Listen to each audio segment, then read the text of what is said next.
अब कल ही मैंने एग्जांपल भी दिया था, जैसे किसी भी रेस्टोरेंट का, किसी भी मॉल का दिया था। उसमें क्या होता है कि कस्टमर बाय करता है, कोई भी चीज परचेस कर लेता है, एंड देन उसके बेस पे क्या करता है कि हमें कस्टमर सेगमेंट क्रिएट करना रहता है कि कौन सा हमारा किस टाइप का कस्टमर है, जिसके बेस पे हम क्या कर सकते हैं, उसको ऑफर दे सकते हैं या फिर डिस्काउंट दे सकते हैं।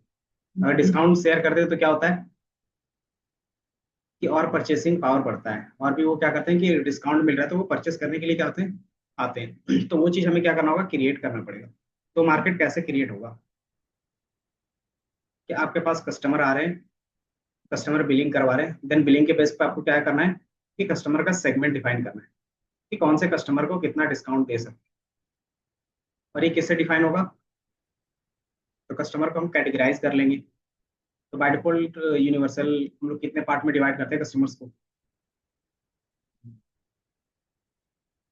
आप भी कोई भी अगर बिजनेस चलाते हो तो आपके पास भी कस्टमर होते हैं ना, उसको क्या कहते हो, अलग अलग सेगमेंट में डिवाइड करके रखते हो। तो आपके पास क्या हो सकता है, हाँ रेगुलर, और दूसरा वन टाइम,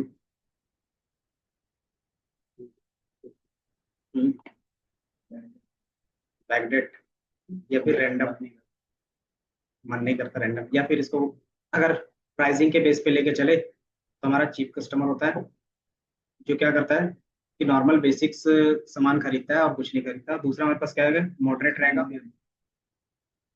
कि मीडियम कस्टमर है, अगर इसको मैं क्या करूंगा अच्छा खासा प्राइस रेंज पे कोई भी चीज सेल करूंगा तो ये खरीद सकता है। देन तीसरा हमारे पास होता है प्रीमियम। प्रीमियम का मतलब क्या हो गया कि हमेशा इसका जो अमाउंट होगा वो हमेशा क्या होगा, सस्ता होगा। मान लो जो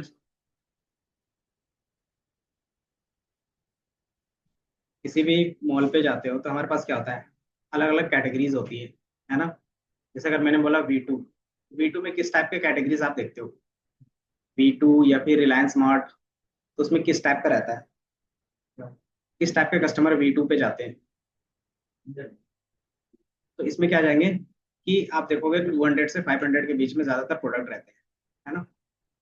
अगर ये चीज आप क्या जाते हो किसी अच्छे खासे मॉल पे जाते हो, जैसे DLF पे जाते हो, जिसमें क्या होता है सिर्फ प्रीमियम वाले होते हैं, तो वो क्या हो गया कि हम लोग कस्टमर के बेस पे भी क्या करते हैं, ये सारा चीज डिफाइन करते हैं। तो ये आपके पास क्या होता है, बिलिंग के बेस पे पता चलता है कि वो क्या करता है कि कस्टमर का डेटा आपके पास कहाँ से आएगा। तो वो जो बिलिंग पे करता है उसी के बेस पे आएगा। तो जैसे वो आप बिल पे करते हो तो क्या होता है कि पूरा डिटेल्स आपके पास क्या होता है, कंपनी के पास चला जाता है। अब उसके प्राइसिंग के बेस पे और उसके फ्रीक्वेंसी के बेस पे हम लोग डिसाइड करते हैं कि किसको कितना ऑफर देना है और ये किस टाइप का कस्टमर है। ठीक है, तो यही चीज हमारा यहाँ पे भी काम रहेगा कि आपके पास जो डेटा है पेमेंट का, उसके बेस पे आपको बताना है कि कौन सा कस्टमर हमारा प्रीमियम है, कौन सा हमारा क्या है, लो कस्टमर है, और कौन हमारा सा हाई कस्टमर है। ये चीज हो गया। तो ये चीज हम लोग क्या कर सकते हैं, डिफाइन कर सकते हैं। यही दूसरा एग्जांपल अगर ले तो कोई भी अगर आप एप्लीकेशंस यूज करते हो, जैसे आप क्या करते हो, म्यूजिक के लिए कौन सा स्टोर यूज कर एप्लीकेशन यूज करते हो, स्पॉटिफाई और जियो सावन, ये भी सारा चीज है। अब उसमें से वो क्या करेंगे, कस्टमर रिटेंशन। कस्टमर रिटेंशन मतलब किस टाइप का यूजर है, हमें वो क्या करना है, देखना है कि वो यूजर हमारा डेली यूजर है या फिर नॉन प्रीमियम यूजर है या फिर प्रीमियम यूजर है। उसके बेस पे हम क्या करते हैं, तो देखोगे बार बार आपके पास डिस्काउंट का मैसेज आता होगा, है ना। तो सबसे पहले हमें कस्टमर का बिहेवियर पैटर्न देखना पड़ता है कि वो किस टाइप के पैटर्न में जाएगा। देन उसी के बेस पे हम लोग क्या करेंगे, उनको टारगेट करेंगे, है ना। एंड उसी के बेस पे क्या करते हैं, हम लोग ऑफर देते हैं। तो आप देखते हो किसी को 50% आता है, तो वही चीज सेम चीज में क्या आता है, किसी को 80% आता है। तो वो डिपेंड करता है कि आपका कस्टमर बिहेवियर किस तरीके से उस एप्लीकेशन से। तो वो चीज हम क्या करते हैं, यहाँ पे डिफाइन करते हैं कि वो चीज आपके पास क्या होता है, डिफाइन नहीं होता है, बट क्या करते हो वो पैटर्न फाइंड करते हो। वही चीज हमारा क्या होता है, अनसुपरवाइज लर्निंग होता है कि आपके पास डेटा तो होगा बट क्या फाइंड करना है वो नहीं पता होता है। तो वो चीज हम क्या करते हैं, उसको बोल देते हैं कि हम ग्रुपिंग कर रहे हैं। कि अगर आपको कुछ भी नहीं पता है तो आप क्या करते हो कि एट द एंड सारी चीजें ग्रुपिंग करना स्टार्ट कर देते हो। उसी के बेस पे क्या होता है, अपने आप कैटेगराइज हो जाता है। तो वही चीज हम लोग इसमें भी करते हैं। तो अनसुपरवाइज में क्या होता है कि क्लस्टर्स रहते हैं। क्लस्टर मतलब कि आपके पास क्या है कि मान लो यहाँ पे 10 कस्टमर है, इस तरह से मान लेते हैं। एक कस्टमर ने बाय किया 200 का, एक 300 का, एक 10,000 का, यानी 2,000 का, और एक 5,000 का, और एक 500 का। अब इसके बेस पे आपको क्या करना है एक 20,000। आपको अलग अलग कैटेगरी में डिफाइन करना है, तो डिफाइन कर सकते हो। कैसे? डेटा को सेग्रीगेट करना है अलग अलग कैटेगरी में, तो कैसे करोगे आप बताओ? इस डेटा को सेग्रीगेट कैसे करोगे? कि 200 है, ये 300 है, ये 10K है, ये 2K है, ये 5K है, ये 300 है, ये 20K है। अब इसको क्या करना है? आपको इसके पैटर्न के बेस पे सेग्रीगेट करना है।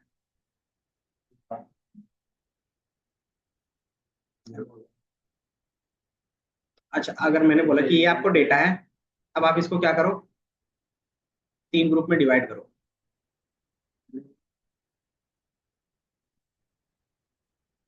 कितना कितना का ला सकते हो? हर्ष बताओ। आपको 3 ग्रुप बनाने हैं इस डेटा से, तो आप कैसे बनाओगे? पहले ग्रुप में क्या रखोगे, दूसरे ग्रुप में क्या रखोगे, और तीसरे ग्रुप में क्या रखोगे? यही डेटा आपको क्या करना है, यहाँ पे डालना है बकेट पे। तो कैसे डालोगे? क्या चीज देख के आप क्या करोगे, तीनों में अलग अलग डेटा डालो। अगर हिंट दे तो प्राइस के रेंज के बेस पे हम क्या कर सकते हैं, डेटा सेग्रीगेट कर सकते हैं। तो पहले वाले में क्या डाल सकते हैं कि कौन कौन सा वैल्यू आएगा?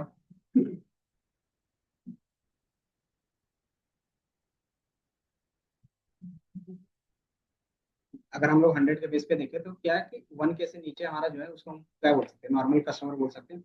एक 200 इसके अंदर आ जाएगा, एक 300 का आ जाएगा, और एक हमारा अगेन 300 यहाँ पे भी है ना, सॉरी 500 है, तो ये 500 भी आ जाएगा। तो एक ये हमारा इस टाइप का कस्टमर बन गया, जो ये प्राइस रेंज पे क्या कर रहा है, बाय कर रहा है। दूसरा कस्टमर किस में बन जाएगा? तो ये 2K पे बन जाएगा, 3K पे बन जाएगा। और जो तीसरा कस्टमर बनेगा वो किस में बन जाएगा? 10K का बन जाएगा, और ये 20K का। तो इस तरीके से आप क्या करते हो, 3 पार्ट में कस्टमर को डिवाइड कर रहे हो बेस्ड ऑन द डेटा। तो यही चीज हम करते हैं यहाँ पे अनसुपरवाइज, कि आपके पास ये सिर्फ डेटा होगा, आपको बताया नहीं जाएगा कि कितने पार्ट में आप अपने कस्टमर को डिवाइड करो। बट क्या करता है कि वो बिजनेस प्रॉब्लम आपके पास गिवन होता है कि मुझे जो कस्टमर है उसको 3 पार्ट में डिवाइड करके दो, या फिर 4 पार्ट में डिवाइड करके दो। अगर मैं बोलता है यही डेटा को मुझे क्या करो, 2 पार्ट में डिवाइड करके दे दो, 2 पैटर्न में दिखाओ, तो क्या क्या आता है बता सकते हो? पहले वाले में क्या आता है और दूसरे वाले में क्या आता है डेटा? कि अभी मैंने 3 कैटेगरी में डिफाइन किया था, अब आपको 2 कैटेगरी में डिफाइन करना है सेम डेटा को, तो क्या किया जाएगा बताओ? तो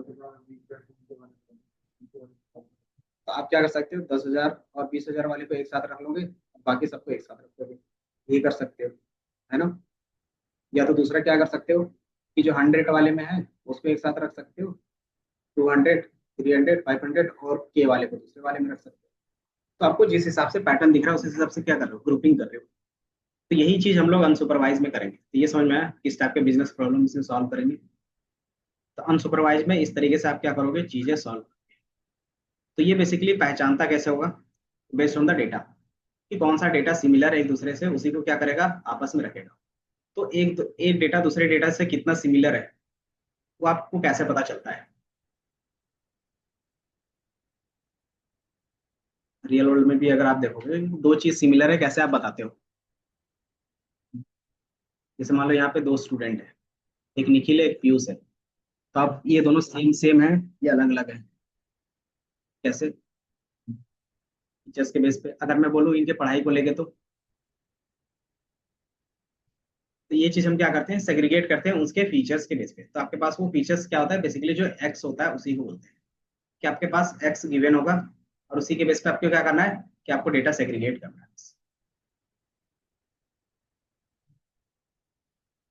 तो ये समझ में आया बेस? तो अगर आप यहाँ पे देखोगे, अनसुपरवाइज लर्निंग क्या करता है, कि आपके पास रो डेटा होगा, आप क्या करोगे, उसमें कुछ एल्गोरिदम यूज करोगे, एंड देन वो प्रोसेस करेगा और फिर क्या करेगा, उसके पैटर्न के बेस पे सेग्रीगेट कर देगा। तो यही चीज हमारा क्या है, अनसुपरवाइज लर्निंग का है। अब ये जो हमें सीखना है, क्या चीज सीखोगे इसमें से, ये जो एल्गोरिदम है ये कौन सा होगा, वो हमें पता करना पड़ेगा। इसमें हमारे पास क्या होंगे, अलग अलग मेथड होंगे, कि जिस तरीके से एज अ ह्यूमन हम लोग काम करते हैं उसी तरीके से क्या है, मशीन भी काम करेगा। तो ये बेसिक, एंड देन इसमें क्या है कि कुछ एल्गोरिदम्स है जो हम पढ़ेंगे। पहला हमारे पास होता है के मीन्स, दूसरा हमारे पास क्या होगा, पॉलिनोमियल हायरार्किकल और हमारे पास क्या होगा, हर एक पीसीए। ये चार आप क्या करते हो इसमें देखते हो। यूज केस आपको पता चल गया। एंड इंपॉर्टेंस हमारे पास क्या क्या रहेगा।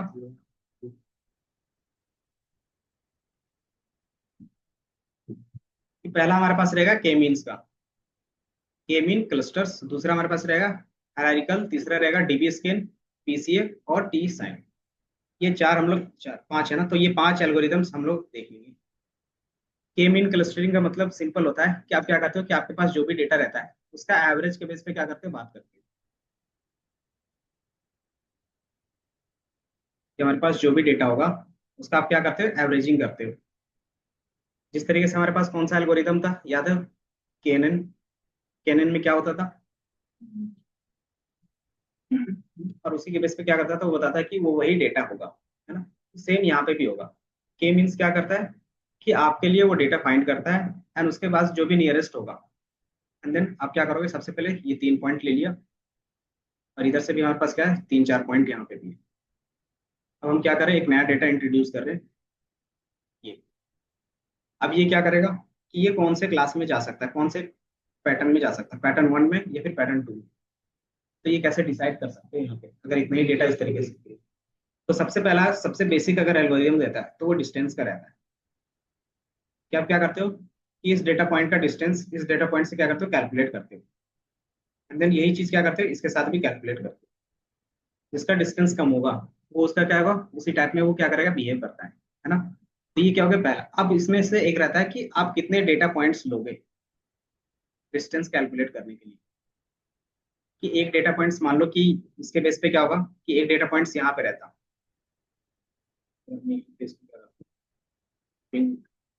मान लो ये डेटा पॉइंट्स यहाँ पे एक है, अगर इसके बेस पे डिस्टेंस कैलकुलेट करेंगे तो सबसे नियरेस्ट इसी के बेस पे तो ये इस क्लास में चला जाता। बट अगर आप देखोगे कि मोस्ट ऑफ द डेटा क्या है, नियरेस्ट ये वाला है, ग्रुप टू, है ना। तो आपको वहां पे प्रिडिक्शंस क्या होगा, गलत हो जाएगा। तो आप क्या करोगे, तो आप पॉइंट्स बढ़ाओगे कि जो नियरेस्ट पॉइंट होगा वो हम क्या कर सकते हैं, तीन से चार, चार से पांच या पांच से छह पॉइंट्स रखना चाहिए। ये चीज क्या होता है, डिफाइन कर सकते हैं कि मिनिमम पहले वाले से क्या होगा कि हर एक डिस्टेंस, इस डेटा पॉइंट का जो डिस्टेंस कैलकुलेट होगा वो मिनिमम पांच पॉइंट्स को लेके कैलकुलेट होगा। जहां पे भी हमारा डेटा होगा वो पांच पॉइंट्स के बेस पे होगा। ये चीज रहता है। हायरार्किकल में क्या रहेगा, नेम से कुछ आइडिया लग रहा है, बाइनरी ट्री। कि आप क्या करते हो कि आपके पास जो भी डेटा रहेगा आप उसको एक कंडीशन के बेस पे क्या करते हो, डिफाइन करते हो। कि यहाँ से वैल्यू कम है तो ये इस टाइप में चला जाएगा, अगर ये इससे कम है तो ये इस क्लास में चला जाएगा। जैसे अभी हम लोग क्या कर रहे थे, अमाउंट के बेस पे कर रहे थे। तो अमाउंट का अगर देखेंगे हम लोग तो क्या कर सकते हैं, उसको हायरार्किकल पे अच्छे से समझ सकते हैं, हायरार्किकल क्लस्टरिंग पे। इसमें सिंपली क्या हो गया कि हमारे पास अमाउंट था। अब अमाउंट के बेस पे बताना है कि आपको ग्रुप डिवाइड करना है। तो कैसे डिवाइड कर रहे थे कि जो कि अगर आपको दो ग्रुप बनाने हैं, तो जो थाउजेंड से कम होगा वो इस वाले ग्रुप में चला जाएगा, और जो थाउजेंड से ज्यादा होगा ये क्या होगा, इस ग्रुप में चला जाएगा। देन आप क्या करना चाहते हो कि फिर से मैं क्या करना चाहता हूँ, फिर से एक और ग्रुप बनाना चाहता हूँ। तो कैसे बना सकते हो, इसी में हम लोग बना रहे थे। जो क्या था कि जो हंड्रेड्स के बेस पे था वो इस ग्रुप में आ रहा था, और जो थाउजेंड के बेस पे था वो इस ग्रुप में जा रहा था, है ना। तो ये चीज हमारा क्या हो गया कि आप जितना ग्रुप बनाना चाहते हो उस तरीके से बना सकते हो नॉर्मली। और ये कैसे बनेगा, तो हायरार्किकल क्लस्टरिंग से बनेगा। और एक हमारे पास होता है dB scan. DB scan basically क्या होता है कि डेंसिटी बेस होता है। डेंसिटी का मतलब क्या होता है कि जहां पे जो डेटा ज्यादा होगा उसके बेस पे ये क्या करेगा, डिफाइन करेगा। तो इसका मैं एक image-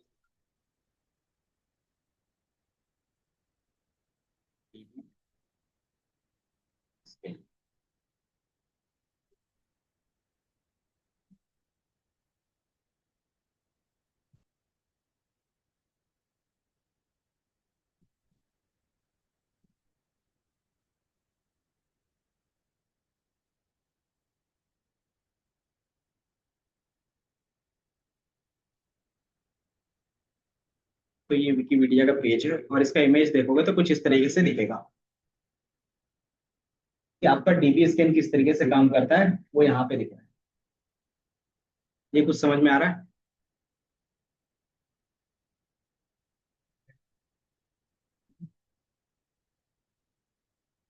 ये क्या करता है कि आप क्या करते हैं, इसमें तीन चीजें होती है, एक एक करके लिख लो। पहला होता है मिनिमम पॉइंट्स, कि आप जो भी नया डेटा लाओगे, ये डेटा है, अब इसके बेस पे कितने मिनिमम डेटा पॉइंट्स का डिस्टेंस लेना चाहोगे।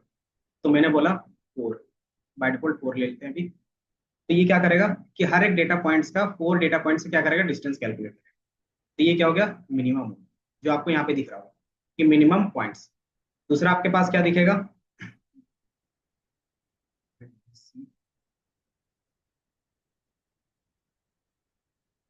एक येलो पॉइंट्स भी होगी, रेडियस। दूसरा हमारे पास रहता है रेडियस। रेडियस का मतलब क्या होता है, बाय डिफॉल्ट 1 मान लेते हैं, 1 यूनिट, कि जो एक डेटा पॉइंट्स होगा, उस डेटा पॉइंट के अंदर कितने डेटा पॉइंट्स आ सकते हैं। रेडियस मतलब कोई भी सर्कल आप बनाते हो ना, रेडियस वो होता है,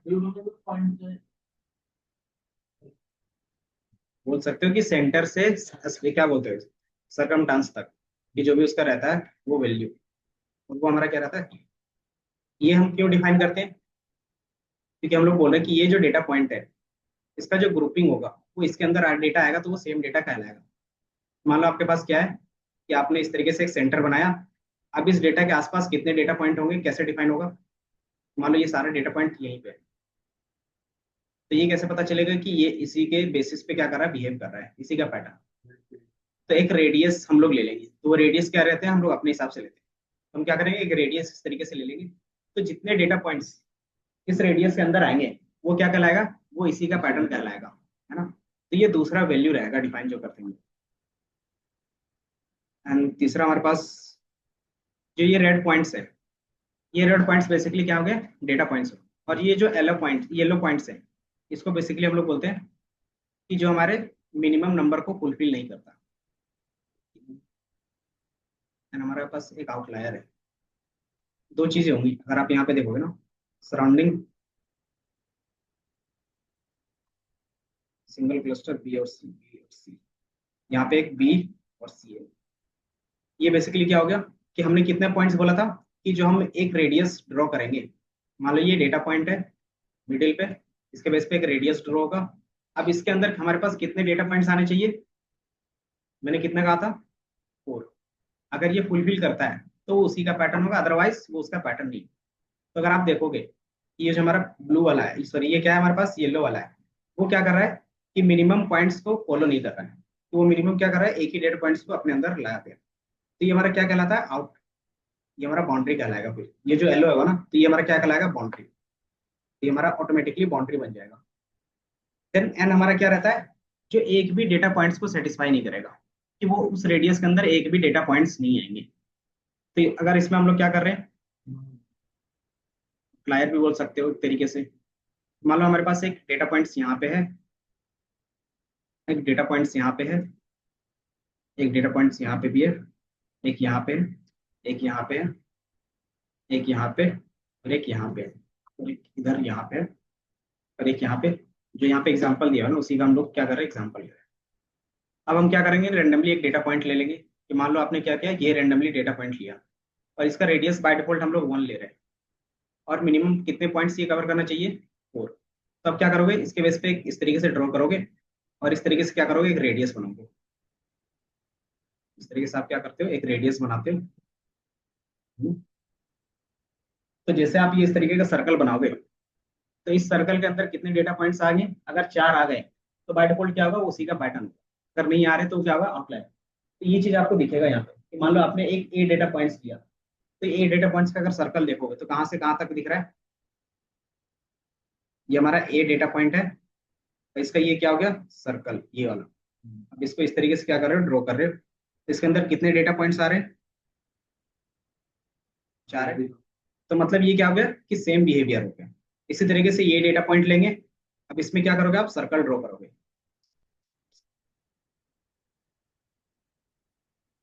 तो ये जो इसका सर्कल है, उस तरीके से क्या करेगा, तो इस तरीके से वो सर्कल बनाता जाएगा। और जैसे ही वो क्या करेगा, लास्ट वाले में जाएगा, इसमें भी क्या करेगा, ये सर्कल बनाएगा। तो ये जो येलो वाला है, तो ये एक सर्कल बना, इसका भी। इसमें कितने डेटा पॉइंट्स आ रहे हैं, इसका भी क्या होगा लास्ट, ये। तो बाय डिफॉल्ट ये क्या होगा इसके लिए, बाउंड्री हो गया, इस तरीके से उसका बाउंड्री बन जाएगा। एंड देन उसके बाद क्या करेगा, और भी डेटा पॉइंट्स हैं उसको भी चेक करेगा, तो वो दिख रहा है इसमें एक भी नहीं है, मतलब ये क्या है कि ये आउटलायर है। तो इस तरीके से जो हम लोग प्रोसेस कर रहे हैं एक एक डेटा पॉइंट्स का, यही हमारा क्या कहलाता है, डेंसिटी बेस्ड क्लस्टरिंग। कि जहां पे जिसका डेंसिटी जितना ज्यादा होगा वो क्या होगा, उसी तरीके से बिहेव करेगा। इसीलिए इसको क्या बोलते हैं, डीबी स्कैन। ये समझ में आया किस तरीके से काम कर रहा है ये, यही इसका प्रोसेस है।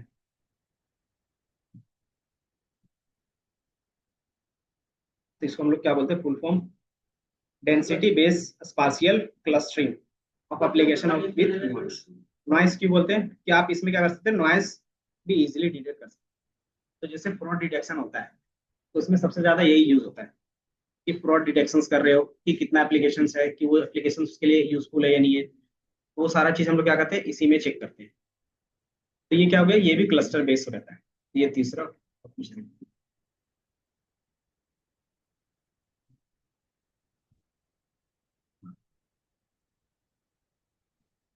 बाकी ये चार है। बाकी एनोमली डिटेक्शंस। एनोमली का मतलब क्या होता है, एनोमली,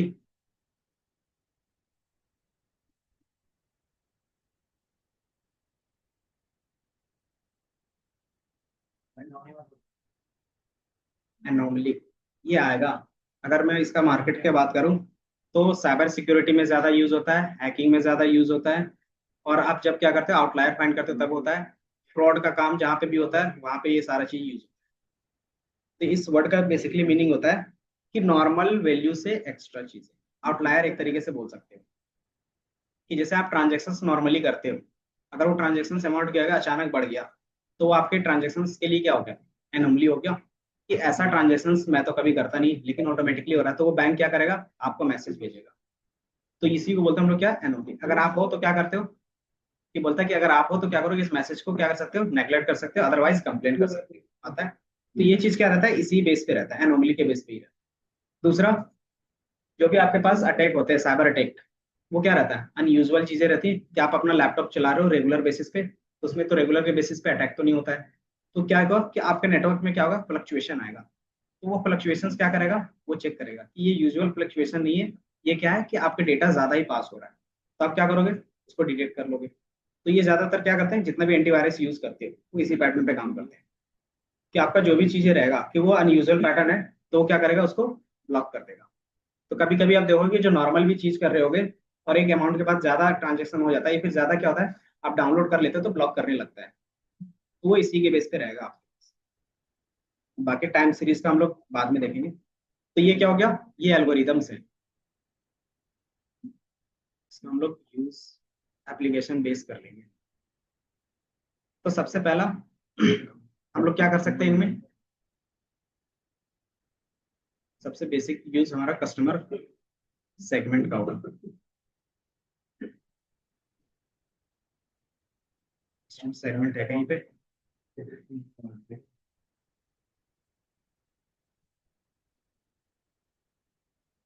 कस्टमर सेगमेंट,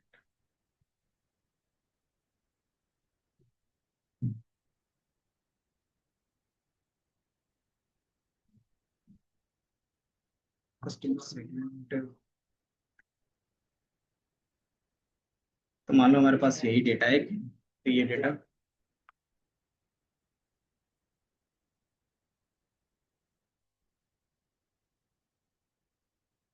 तो ये हमारे पास एक बेसिक डेटा है जो एप्लीकेशन से बनाने के लिए हम लोग यूज कर रहे हैं अभी। यहाँ पे दिख रहा है कि यहाँ पे क्या है, कि उनके इनकम के बेस पे हमने क्या किया है, एक स्कोर बनाया है। अब इसके बेस पे बताना है कि कौन सा कस्टमर हमारा प्रीमियम बनेगा, कौन सा हमारा चीप बनेगा, और कौन सा क्या बनेगा, मीडियम बनेगा। तो वो चीज हम क्या करेंगे, इसी डेटा को तीन कैटेगरी में डिफाइन करेंगे। तो ये डेटा कौन सा है,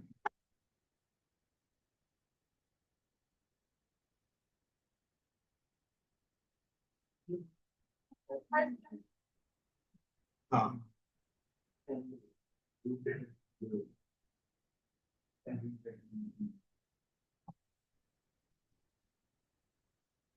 ये तीनों यूज करेंगे, के मीन्स, हरारिकल और डीबीएस स्केल। पहले वाले में क्या है कि वो एवरेजिंग करता है, दूसरे वाले मॉडल में क्या था कि वो कंडीशन बेस है, और तीसरा वाला हमारा क्या है कि वो मिनिमम डेटा पॉइंट्स के रेडियस के बेस पर होता है, डीबीएस के लिए।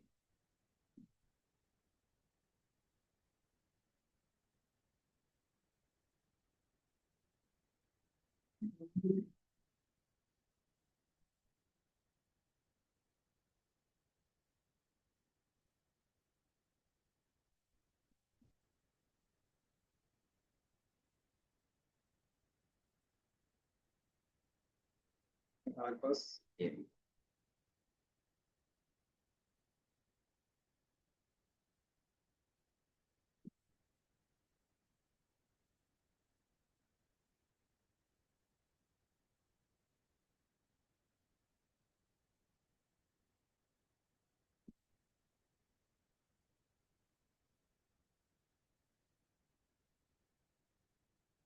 कि मैंने डेटा शेयर किया है, एक बार आप ओपन कर लो।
तो जो डेटा पॉइंट भेजा है वो ओपन कर।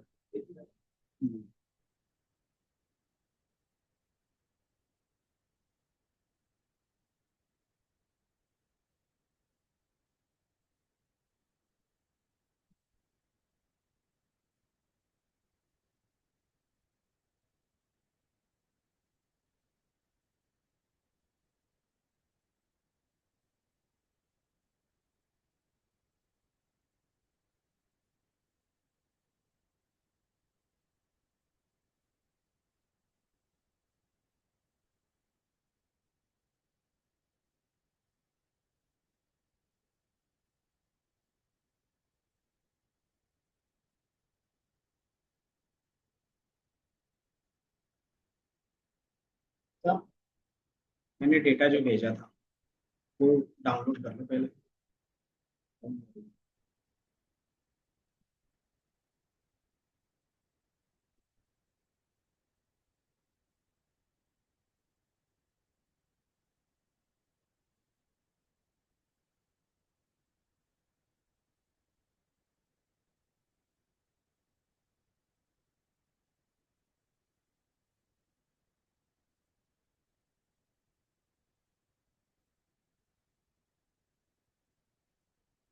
तो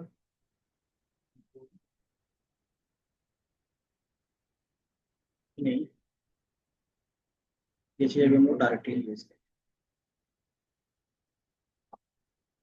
तो स्टेप्स जो अभी तक करते आ रहे थे वही चलेगा, सिर्फ मॉडल जहाँ पे क्या करते हैं इंपोर्ट करते हैं वहां से थोड़ा सा डिफरेंस है। जैसे हम लोग क्या करते थे उसमें भी एक्यूरेसी स्कोर चेक करते थे, उसके लिए हमारे पास क्या था, और क्लासिफिकेशंस के लिए, क्लासिफिकेशंस के स्कोर चेक करने के लिए क्या था, एक्यूरेसी और कंफ्यूजन मैट्रिक्स। उसमें कंफ्यूजन मैट्रिक्स के अंदर तीन चार चीजें थी, क्या क्या था,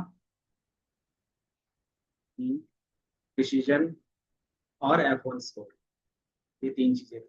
उसी तरीके से क्या हम लोग इसमें भी अपना एक्यूरेसी चेक कर सकते हैं। इसके लिए हमारे पास क्या होगा, सिलोटी स्कोर होगा, सिलोटी स्कोर, सिलोटी।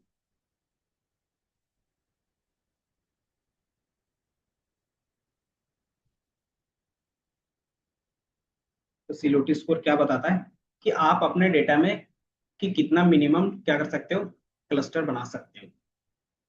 तो वो हमें क्या करता है, आंसर करके देता है। के मीन्स, के मीन्स के जगह पे केएनएन यूज करोगे तो क्या होगा? के मीन्स के लिए हमारे पास क्या क्या डेटा होना चाहिए?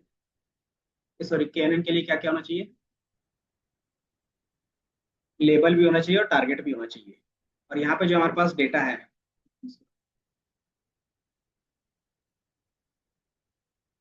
इसमें सिर्फ आपके पास क्या रहेगा, लेबल डेटा रहेगा। उसके बेस पे वाई क्या प्रेडिक्ट करना है आपको पता ही नहीं है। हम्म,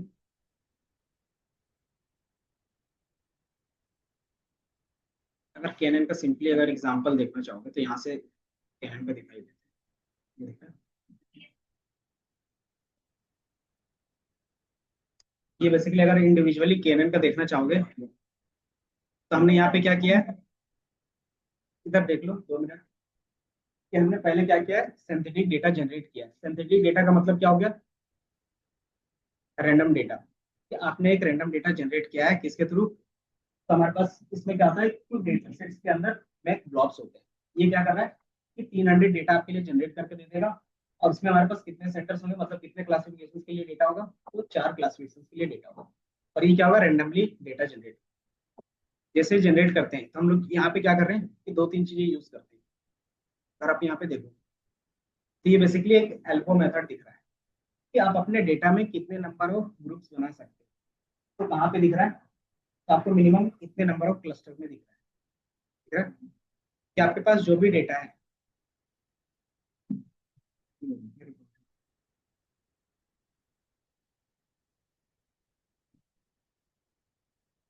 अगर आपको आइडिया नहीं लग रहा है कि हमारा वो जो डेटा है उसको कितने ग्रुप्स में डिवाइड करना है, तब हम लोग क्या यूज करते हैं, एल्बो मेथड का यूज करते हैं। एल्बो मेथड बेसिकली आपको क्या करता है कि बताता है कि आप अपने डेटा को कितने पार्ट में मैक्सिमम डिफाइन कर सकते हैं। तो अगर एक पार्ट में डिफाइन करते हो तो उसमें एरर बहुत ज्यादा होगा। अगर 2 ग्रुप में डिफाइन करते हो तो आपका एरर क्या होगा, इसमें भी ज्यादा होगा। और जैसे आप 3 ग्रुप में करते हो तो एरर कम होगा, मतलब वो अच्छे से परफेक्टली क्या कर रहा है, डेटा को सेग्रीगेट कर रहा है। अगर आप 4 ग्रुप्स बनाते हो तो क्या होता है कि ये परफेक्टली आपका पूरा डेटा सेग्रीगेट हो जाता है। अगर इससे ज्यादा बनाओगे तो कुछ ज्यादा फर्क नहीं पड़ेगा। तो यहाँ से पहले आपका क्या है कि ग्रुप बना रहे हैं तो सही से सेग्रीगेट नहीं हो रहा है, इसके बाद क्या है कि आपका सेग्रीगेट हो रहा है बट नंबर ऑफ ग्रुप्स बढ़ जाएंगे। तो बेस्ट हमारे लिए कौन सा होगा, जो हमारा 4 वाला है। बट अगर 10 ग्रुप्स लोगे तो उसके बेस पे क्या होगा, डिसीजन बनाना थोड़ा सा हार्ड हो जाएगा। तो हम लोग मिनिमम नंबर्स लेते हैं जहाँ पे क्या होगा, मिनिमम WCSS स्कोर। तो ये हमारा क्या हो गया, मिनिमम हो गया। तो ये इसका स्कोर होता है। अब इसके बेस पे क्या होता है, डिफाइन हो जाता है कि आपका डेटा कहाँ पे इजिली सेग्रीगेट हो जाएगा। तो अगर आप अपने डेटा में 4 ग्रुप्स डिफाइन करते हो तो वहां पे क्या होगा, परफेक्टली आपका क्या होगा। अब इसी चीज को हम लोग एल्बो क्यों बोलते हैं, तो अगर आप देखोगे इसका स्ट्रक्चर हमेशा किस तरीके से दिख रहा है, एल्बो की तरह दिखता है, इसीलिए हम लोग इसको बोलते हैं एल्बो मेथड। और एल्बो मेथड किसके लिए होता है, तो ऑप्टिमल के लिए। और के क्या है हमारा, कि आप अपने डेटा को कितने ग्रुप में डिफाइन करना चाहते हो, मतलब कितने ग्रुप्स में क्लस्टर बनाना चाहते हो। इसीलिए इसको के मीन्स बोलते हैं कि आप अपने डेटा को कितने नंबर ऑफ ग्रुप्स में डिफाइन करना चाहते हो। तो ये के की वैल्यू को क्या करता है, फाइंड करके लिए आपको दे देता है, अगर आपको नहीं पता चलता। या तो दूसरा क्या रहता है, आपके पास बिजनेस प्रॉब्लम पहले से रहता है। जैसे हमारे पास क्या था कि कस्टमर को 3 ग्रुप्स में आपको डिवाइड करना है, तो आप ये एल्बो मेथड नहीं भी लगाओगे तो चल जाएगा। क्यों? क्योंकि हमारे पास पहले ही पता है। तो या तो बिजनेस पर्सन आपको दे देगा, या तो आप क्या करोगे, डेटा के बेस पे ग्रुपिंग करोगे। तो ये एल्बो मेथड के थ्रू कर रहे हैं। तो यहाँ पे कैसे कर रहे हैं, तो ये WCSS स्कोर एक होता है, इसको बोलते हैं within cluster sum of square. कि एक क्लस्टर के अंदर उसका एरर कितना ज्यादा होगा, कि वो कितना कॉम्पैक्ट है। तो जितना ज्यादा कॉम्पैक्ट होगा, ये WCSS स्कोर उतना कम होगा। तो ये चीज अगर आप विजुअलाइज करके देखोगे तो कुछ इस तरीके से दिखेगा कि हमने क्या किया, कलर के बेस पे अलग अलग डिफाइन किया है। अगर हम लोग इसको मीन क्यों बोलते हैं, क्योंकि हर एक का सेंटर आपने क्या किया, डिफाइन किया सेंट्रॉइड, कि इसके सेंटर से ये डेटा पॉइंट्स क्या है, कम है। अब ये के मीन्स कैसे काम कर रहा होगा यहाँ पे, तो आपने क्या किया कि रेंडमली एक कोई भी डेटा लोगे, आप उसके बेस पे क्या करोगे, हर एक डेटा पॉइंट का डिस्टेंस लोगे। तो जब आप इस डेटा पॉइंट से लोगे तो यहाँ पे क्या होगा, ये मिनिमम इस पूरे डेटा के लिए होगा। जैसे अगर यहाँ से इसका डिस्टेंस लोगे तो ऑटोमेटिकली क्या होगा, डिस्टेंस ज्यादा हो जाएगा। तो ज्यादा डिस्टेंस मतलब आपके पास वो इजिली सेग्रीगेट नहीं कर पा रहे, तो आप क्या करते हो, इस डेटा पॉइंट को फिर छोड़ देते हो। तो मतलब अगर आप इतने ही डेटा पॉइंट्स को इसके बेस पे कैलकुलेट करते हो तो WCSS आपका कम आता है, WC with in cluster groups. तो इसी तरीके से क्या करते हैं, हर एक का बनाते हैं। तो आपको हर एक का इस तरीके से ऑटोमेटिकली बना। तो हमने बता दिया कि आप एल्बो मेथड का यूज करके क्या कर सकते हो, देख सकते हो। दूसरा, हमने विजुअलाइज करके भी दिखाया कि किस तरीके से वो सेग्रीगेट होकर आपको दिखेगा। यही चीज हमारा क्या होता है, यहाँ पे चीजें लिखी। तो यही चीज हम लोग किसके लिए यूज कर रहे हैं, जो हमारे पास जो डेटा था कौन सा, तो हमारे पास एक मॉडल डेटा था, उसका यूज कर रहे हैं। तो ये चीज हम लोग यहाँ पे आप लोड कर रहे हैं। तो सेम चीज यहाँ पे भी होगा। अब इसका डायरेक्टली प्रोजेक्ट पे ही काम कि आप क्या करते हो, लाइब्रेरीज जो भी इंस्टॉल करना रहेगा वो यूज कर लोगे। देन डेटा आप लोड कर लोगे। देन बेसिक डेटा देख लोगे कि हमारे पास डेटा में क्या क्या है। देन आप क्या कर सकते हो, बेसिक जितना भी एनालिसिस का काम रहेगा ईडीए का। ईडीए हम लोग करते क्यों है, why we use EDA. EDA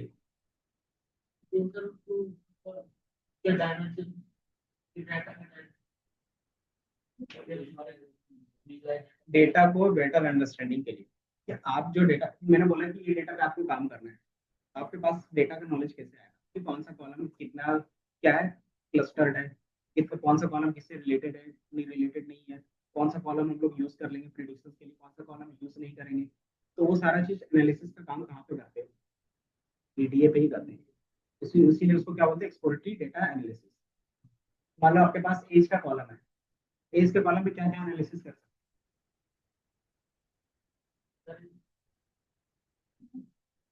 कि इसका रेंज कितना जा रहा है वो देख लेंगे, सबसे ज्यादा फ्रिक्वेंसी किसका है, कौन से एज ग्रुप को हम लोग टारगेट कर सकते हैं। तो इसमें से आपको आइडिया लग जाएगा। तो जब बेसिक आइडिया के लिए हम लोग क्या करते हैं, ईडीए कर रहे हैं, जिसको हम लोग बोलते हैं डेटा एनालिसिस। क्या आप डेटा एनालाइज कर रहे हैं बिजनेस के लिए, और वही चीज मशीन के लिए करते हैं तो मशीन लर्निंग कर रहे हैं। डेटा बेस जहाँ पे आपका डेटा रखा हुआ है, कि फॉर एग्जाम्पल आप कोई भी चीज फोन पे कर रहे हो यूज, तो क्या करते हो, सेव करते हो, तो आपको कहाँ पे चला जाता है, स्टोरेज पे चला जाता है। तो स्टोरेज में किस फॉर्मेट में स्टोर है, तो दो तरीके से होता है, एक रैंडम फॉर्मेट होता है और एक स्ट्रक्चर फॉर्मेट। तो अगर आप वो स्ट्रक्चर फॉर्मेट में स्टोर हो रहा है उसको बोलते हैं हम लोग डेटाबेस। एपीआई अलग कॉन्सेप्ट है, डेटाबेस अलग। एपीआई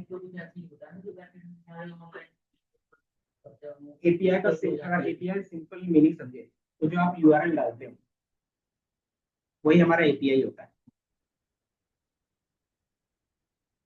बेसिक हम लोग नॉर्मली इंफॉर्मेशन ये सारा चीज कर रहे हैं, कि नल वैल्यू चेक कर रहे हैं है या नहीं है।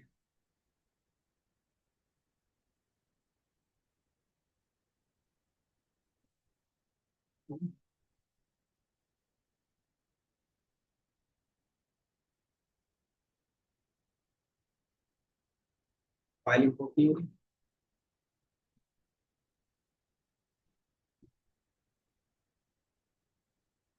ये बेसिकली ईडीए का पार्ट है, इसको हम लोग स्किप भी कर सकते हैं, क्योंकि बाय डिफॉल्ट हम लोग क्लीनिंग का पार्ट ही इसमें क्लीन डेटा ही ज्यादातर यूज करते हैं। हाँ तो कैसे करेंगे, सीएसवी फाइल है तो कैसे करते हो।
इसके लन था।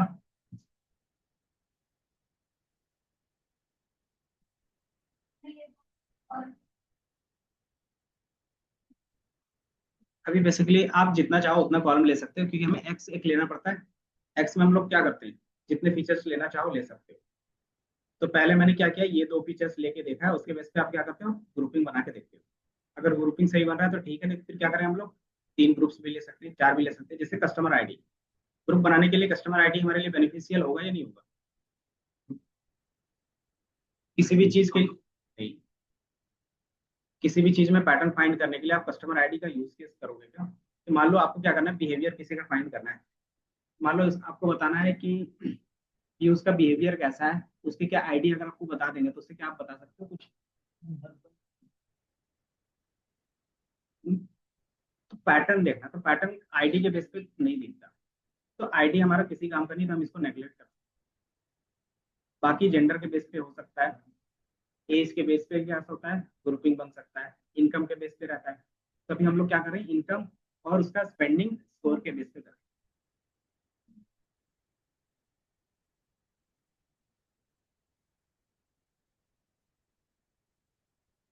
हम लोग के बाद ट्रेंड टेस्ट स्प्लिट कर रहे हैं।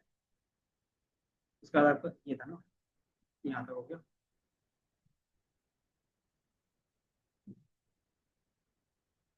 या तो फिर मैं पैरेलली साथ ही साथ करूँ। ये हो गया आपका, कहाँ तक हुआ ये बताओ।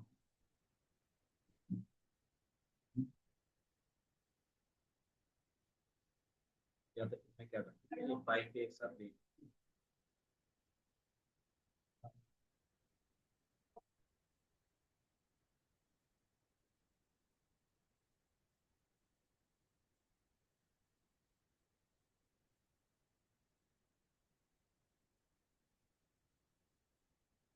बाकी इनका मैं एक एक नोट से रहेगा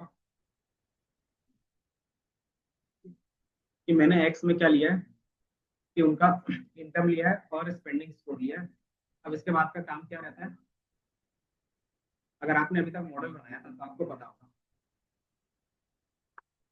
तो सबसे पहले हम क्या कर सकते हैं कि कितने नंबर ऑफ ग्रुप बना सकते हैं, अगर वो बाय डिफॉल्ट चेक करना रहेगा हम उसके लिए क्या यूज करते हैं, WCSS यूज करते हैं। WCSS बेसिकली है क्या, तो जो भी एक क्लस्टर बनता है, ग्रुप बनता है, उसके अंदर के जितने भी एरर होंगे इसका सम ऑफ स्क्वायर वो हम लोग चेक करेंगे।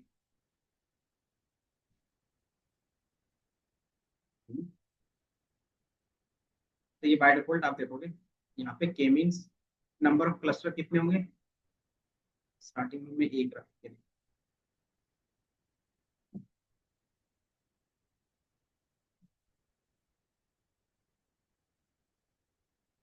ये हम यहाँ पे बना के रखते हैं।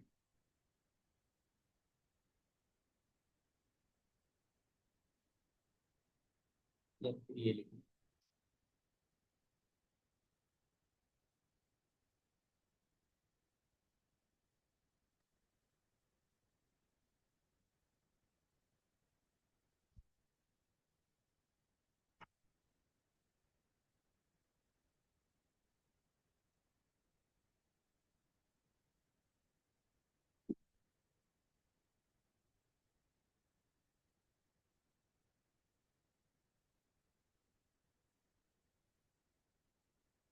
अच्छा डेटा पॉइंट्स को अगर विजुअलाइज करके देखना हो तो कैसे देख सकते हैं?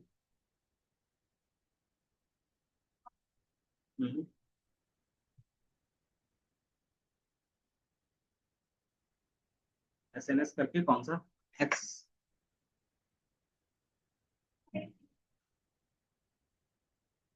क्योंकि हमें नहीं पता कि कितने नंबर ऑफ ग्रुप्स हम बना सकते हैं। मैंने यहाँ पे लूप में चला दिया है। जैसे अगर आप ऊपर में देखोगे ना, यहाँ पे क्या कर सकते हैं हम लोग, ये है ना, चलिए। अगर हम चाहते हैं कि मिनिमम नंबर ऑफ ग्रुप्स कितना बने, मैं बोल देता हूँ तीन बने। उसके बेस पे क्या होगा, हमारा मॉडल फिट हो जाएगा। जैसे हमारा मॉडल फिट होगा हम क्या कर सकते हैं, मॉडल डॉट प्रिडिक्ट कर सकते हैं अपने। हाँ, हमने यहाँ पे ये लिखा है। अब आप क्या करते हो, मॉडल से प्रिडिक्शंस का काम। जैसे आप प्रिडिक्ट करोगे एंड देन वाई बनाओगे, तो हमारा कितना ग्रुप्स बनेगा, बता सकते हो कि हमने अपने डेटा को कितने ग्रुप्स में डिवाइड किया है? 3 ग्रुप्स में डिवाइड किया है। तो अगर आप देखोगे, सबका लेवल कितना हो गया? 0, 1 और 2 हो गया। अब इसी तरीके से अपने ग्रुप्स क्या कर सकते हो, अगर मैं 5 करता हूँ तो मेरा डेटा क्या होगा? 5 ग्रुप्स में डिवाइड हो जाएगा। ठीक है, कि आपके पास 0 होगा, कुछ वंस होंगे, कुछ 2 होंगे, कुछ 3 होगा और कुछ 4। इस चीज को आप विजुअल्स फॉर्म में कैसे देखोगे, अगर देखना रहेगा तो? अगर मुझे एक्स का वैल्यू के मीन्स प्लस प्लस, ये इसके अंदर इनिशियल वैल्यू है। ये क्या करेगा, इसका जो एल्गोरिदम चलेगा इंटरनली, डिस्टेंस फॉर्मूला, वो डिफाइन होता है इसके अंदर।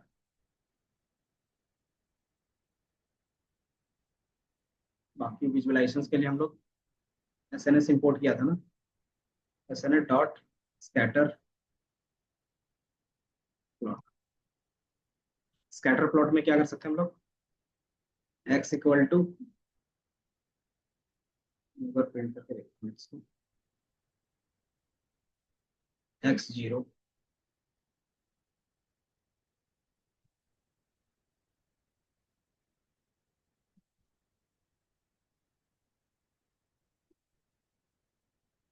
y इक्वल टू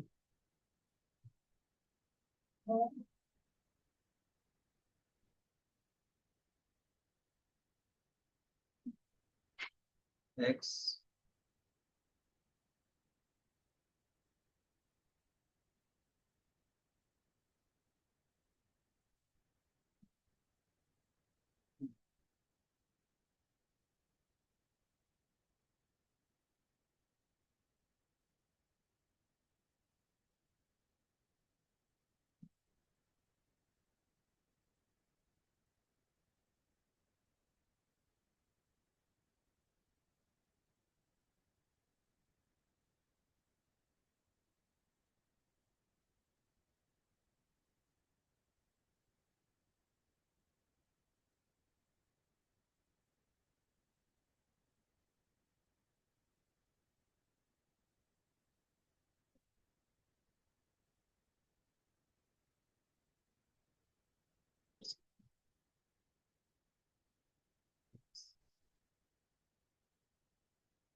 और सारा डेटा पॉइंट नहीं है,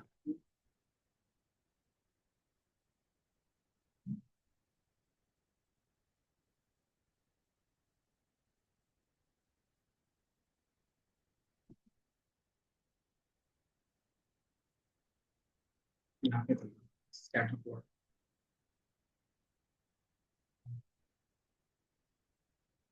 अच्छा, एक्स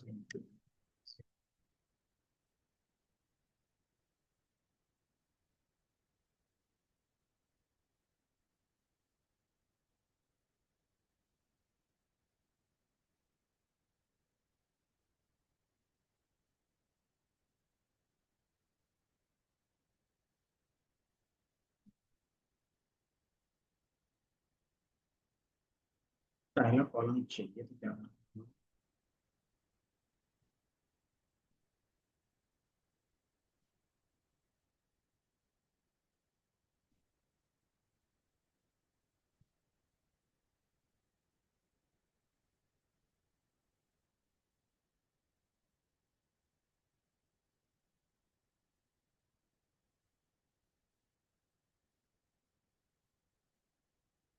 ये हमारा एक्स वैल्यू, पहला रो कैसे एक्सेस करेंगे कि इसमें 2 रो हैं, एक एक्स के लिए हम लोग डिफाइन कर रहे हैं, एक वाई के लिए कर रहे हैं। 2D,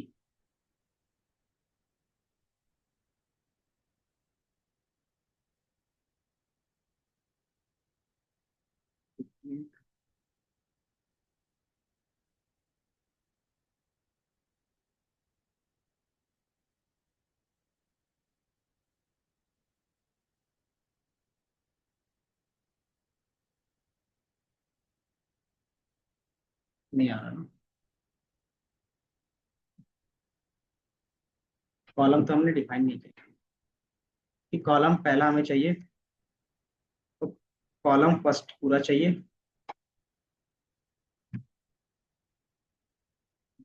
zero. तो ये हमारे पास पहला आ गया। तो यहीं पे हम लोग इस तरीके से यहाँ पर इसको डिफाइन करेंगे, कॉलन कॉमा जीरो, और यहाँ पे क्या करेंगे, कॉलन कॉमा ओपन। तो आप इसका स्कैटर प्लॉट बनाओगे तो आपको पूरा डेटा विजुअलाइज होकर दिखेगा, दिख रहा है। अब आप इस डेटा के बेस पे आप क्या कर सकते हो, इसको कितने पार्ट में डिवाइड कर सकते हो, बता सकते हो अपने हिसाब से। अगर आप विजुअल्स करने के बाद अगर देखना चाहो तो कितने पार्ट्स में आप डिवाइड कर सकते हो। कि अगर करना चाहे तो एक ग्रुप यहाँ से इस तरीके से बन सकता है, एक ग्रुप यहाँ से इस तरीके से बन सकता है, एक यहाँ पे अगर ग्रुप बनाना चाहे तो इस तरीके से बनेगा, और एक ग्रुप यहाँ पे बनाना चाहे तो इस तरीके से बन सकता है, और एक ग्रुप इस तरीके से बन सकता है। मतलब 5 ग्रुप बना सकते हैं। अगर मुझे इसी को 3 ग्रुप में बनाना रहेगा तो 3 ग्रुप में भी बना सकते हैं।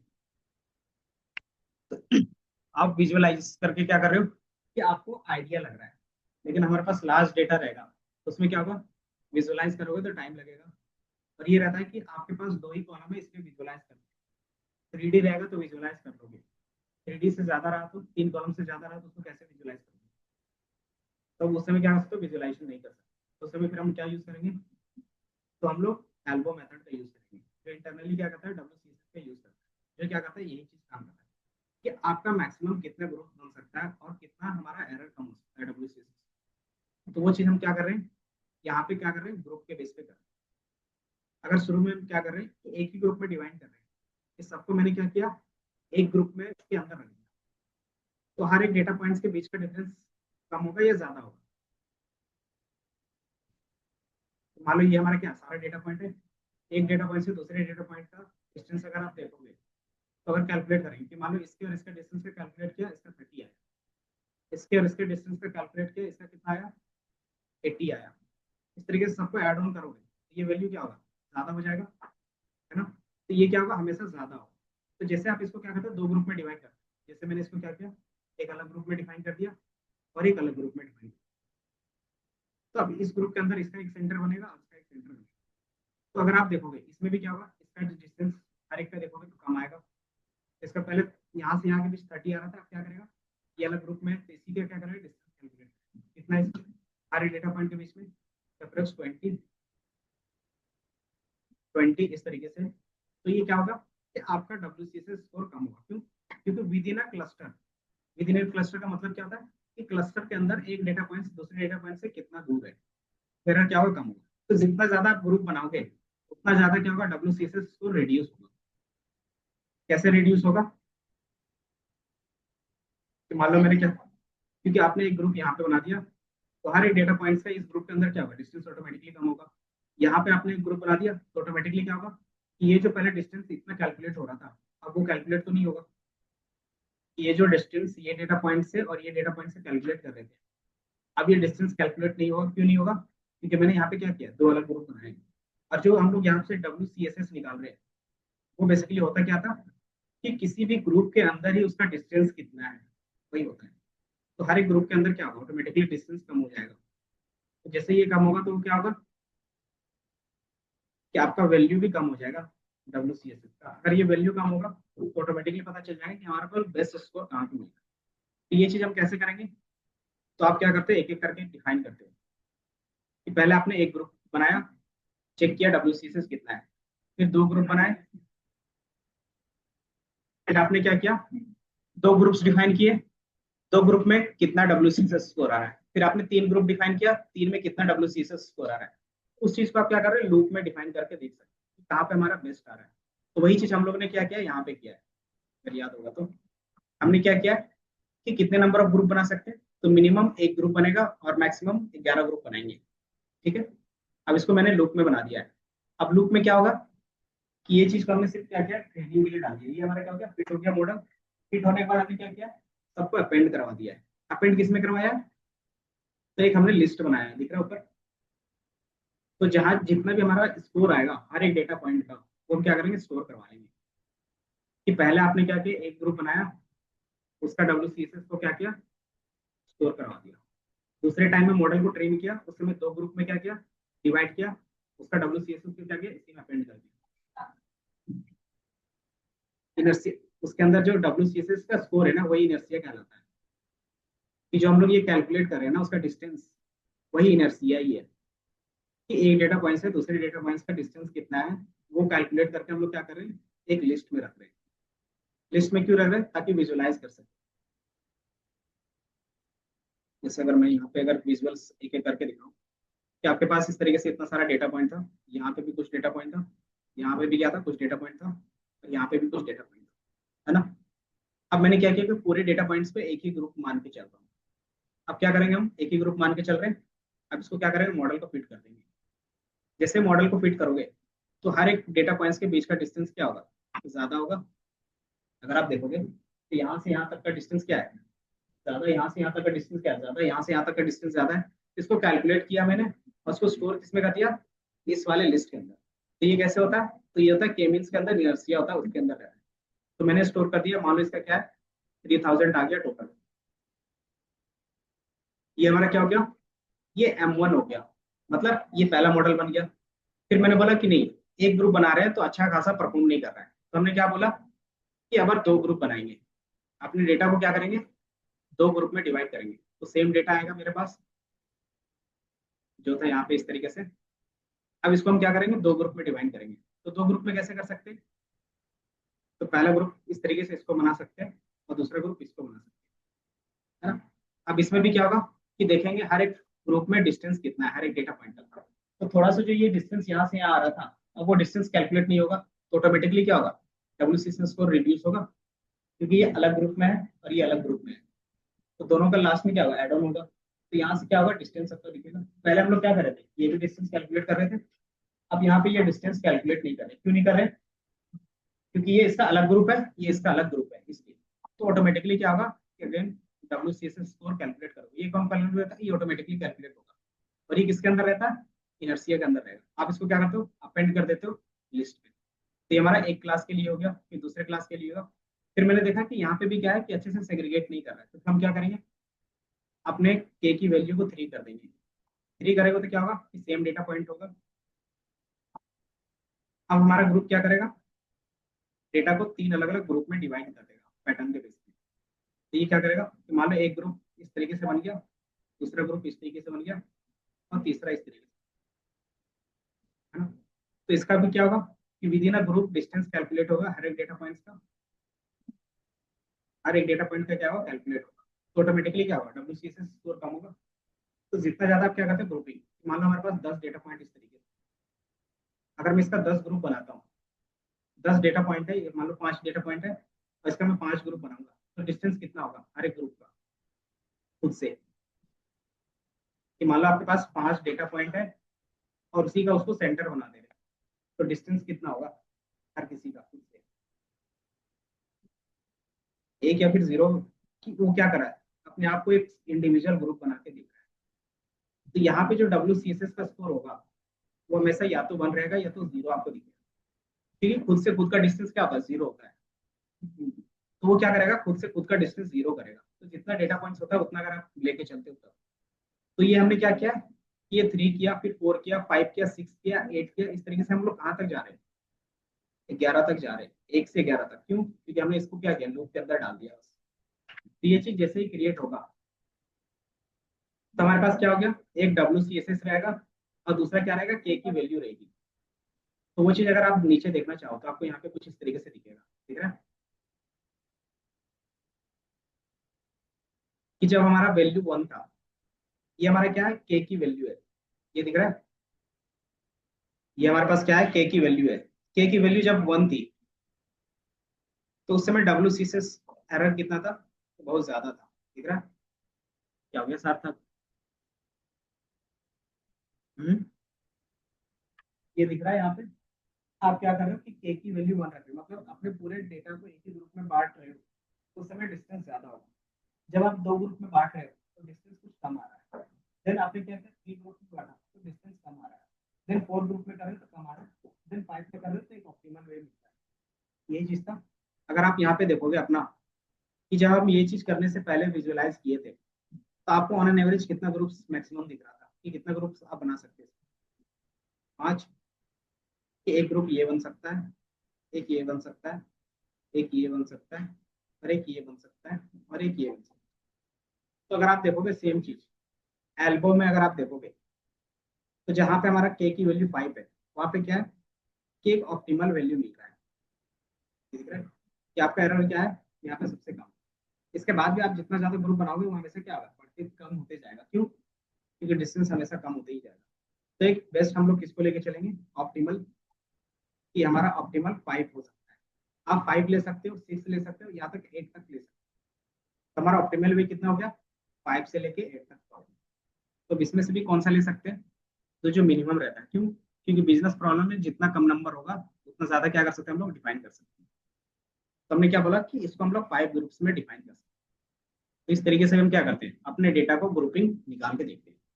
तो ये समझ में आया कि एल्बो मेथड का यूज केस किस तरीके से होगा। सार्थक।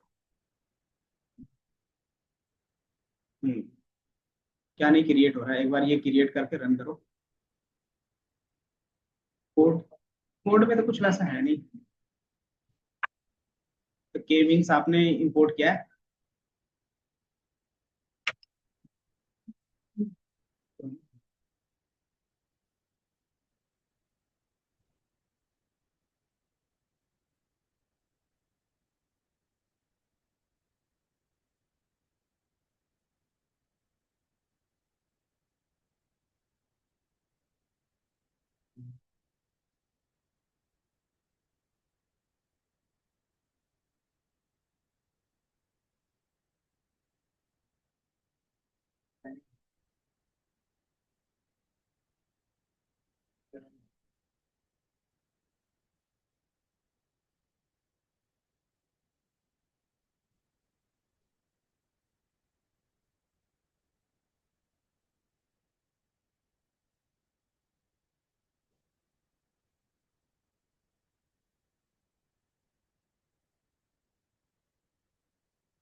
हेलो।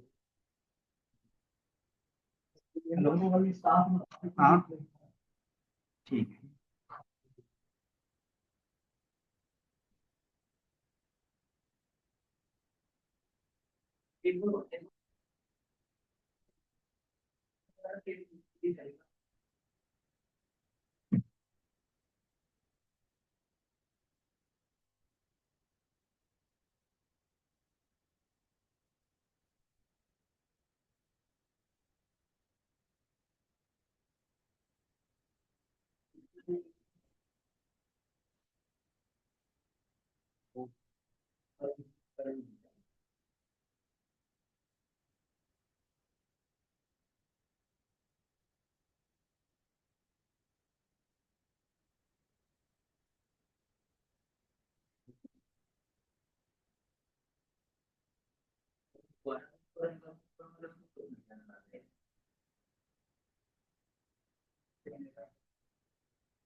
ये आपने जो यहाँ से कोट किया है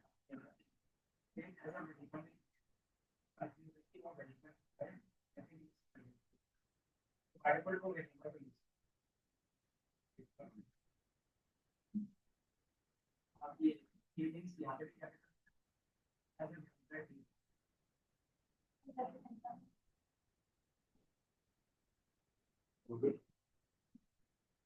बाकी अगर बात बताओ, बाकी इसको हम लोग क्लास में भी देखेंगे।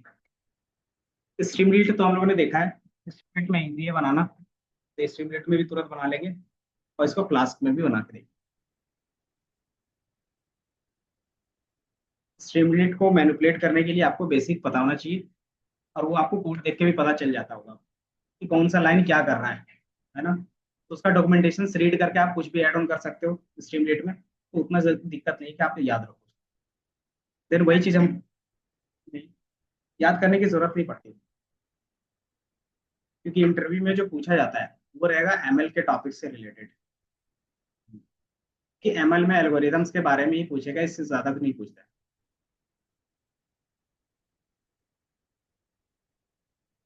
ये चीज हो गया। तो एक बार विजुलाइज कर लो, विजुलाइजेशन में हम लोग ने क्या यूज किया है, एक लाइन यूज किया है बस। और लाइन में हमारा क्या है कि एक रेंज है 1 to 11 का है, और जो डब्ल्यू सी से स्कोर हमने स्टोर किया था एज अ लिस्ट, वो है।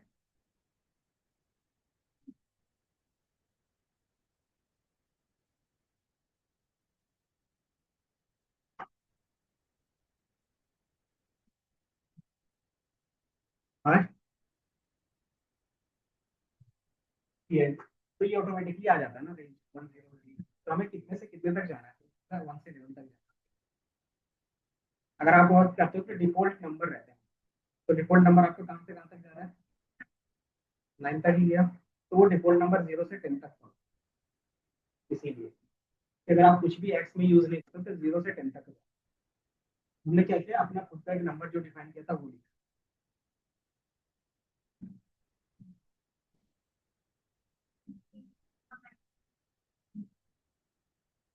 तो आप नंबर ऑफ ग्रुप्स बना हुआ है, तो उसके बेस पे क्या होगा कि मान लो मुझे क्या करना है कि ये कस्टमर सेगमेंट है, अब मुझे ऑफर डिफाइन करना है। तो क्या करूंगा कि मिनिमम कितना ऑफर डाल सकता हूँ, कितने कस्टमर, तो मिनिमम जितना मिनिमम होगा उतना ज्यादा अच्छे से मैनेज करते हैं। उतना ज्यादा ग्रुप होगा उतना ज्यादा क्या होगा, हमारे पास कॉम्प्लेक्सिटी, कि मीन टू मीन कितना हो सकता है। तो उससे क्या हम अगर करते हैं तो हमारा क्या होगा, डेटा सही।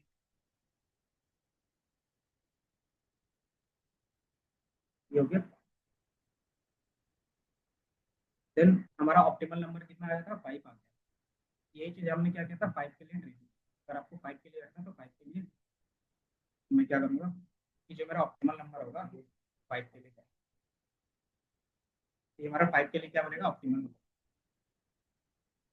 आप प्रिडिक्शंस के लिए क्या करते हो, याद है।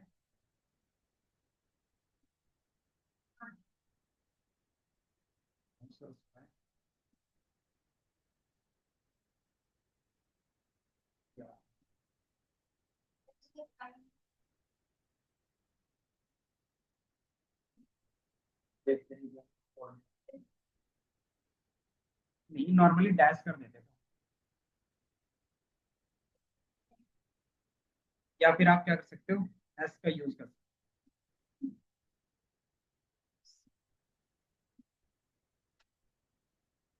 हो। ये तो कलर है।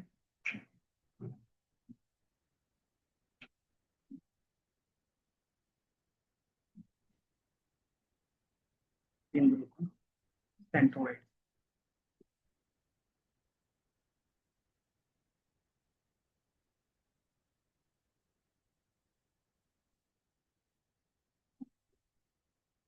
तो उसका भी क्लस्टर ही बना सकते हैं।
बन गया,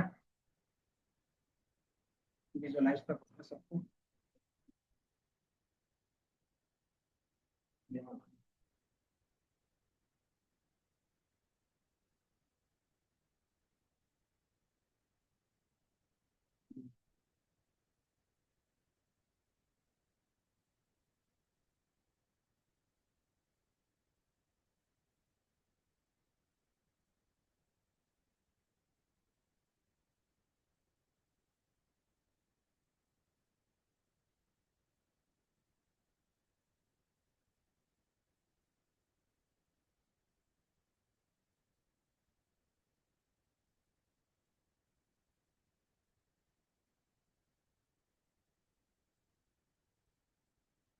एक बार यहाँ तक का कोड देखो, समझ में आया है सारी चीजें?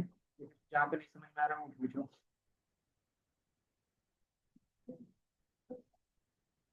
प्रिडिक्शंस कैसे करते हैं? लीनियर रिग्रेशन, वो तो अलग ही मॉडल है, सेम होगा। जो भी मॉडल का नाम रहेगा, मॉडल डॉट प्रिडिक्ट और डेटा डाल देंगे। तो आप क्या करते हैं,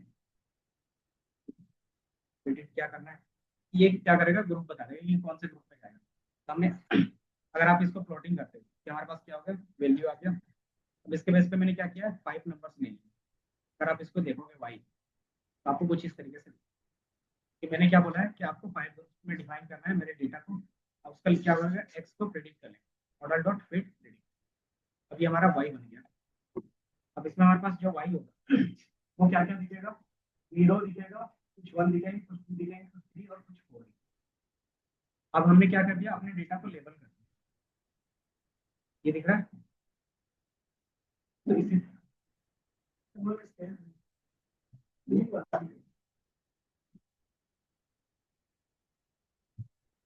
अब हमारे डेटा के लिए क्या हो गया, लेबल फाइंड हो गया कि आप एज ए इनपुट यूज करोगे, एज ए आउटपुट आपको इस तरीके से दिखेगा।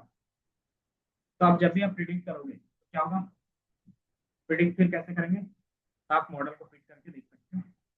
अंदर हमने क्या किया, फिर डेटा लिया यहाँ पे। तो हम क्या करते हैं, यहाँ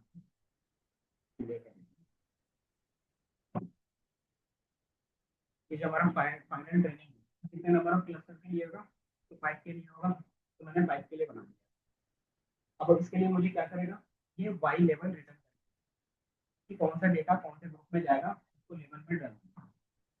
ये समझ में आया? तो हमारे पास अब क्या होगा, लेवल डेटा भी आ गया उसके लिए grouping के बेस पे। अब हम लोग क्या करते हैं, प्रिडिक्ट करते हैं। तो आप क्या करते हो, एक्स डालते हो और वाई आपको मिल जाता है। तो कैसे, तो अगर आप देखो तो सबसे पहले हमारे पास क्या था, डेटा। डेटा में हम लोग 2D डाल देते हैं, ये दो ही डेटा डाल देते हैं अगर याद होगा। पहला डेटा क्या था कि उनकी सैलरी कितनी है, और दूसरा क्या था कि उनका परचेसिंग पावर कितना है या स्पेंडिंग पावर कितना है वो। तो हमेशा ये 2D पे जा रहा है, क्यों जा रहा है, मैंने बताया था। ये डेटा फ्रेम में क्यों कन्वर्ट कर रहे हैं, हेलो,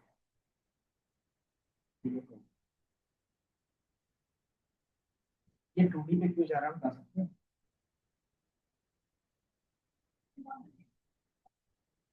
तो मैंने बताया था कि जितना भी डेटा होता है वो हमेशा 2D पे ही काम करता है, याद है? इसीलिए हम क्या करें, इसको 2D पे रखते हैं। अब 2D पे रखने के बाद हम क्या करेंगे, जो हमारा मॉडल का नेम था डॉट प्रिडिक्ट, और वो डेटा पास कर देते हैं। तो ये प्रिडिक्ट करके बता देगा कि ये कौन से ग्रुप में जाएगा। तो ये बता रहा है कि ये जीरो वाले ग्रुप में चल रहा है। देन इसको आप चेंज करोगे डेटा यहाँ से, तो मैंने क्या किया, देन रख दिया। तो इसको क्या करते हो, रन करके देखते हो। तो ये क्या बता दिया, ये तीसरे नंबर वाले ग्रुप में चला गया। तो कैसे पता चलेगा कौन सा ग्रुप क्या है, तो आप दोबारा क्या कर सकते हैं, विजुलाइज करते हैं।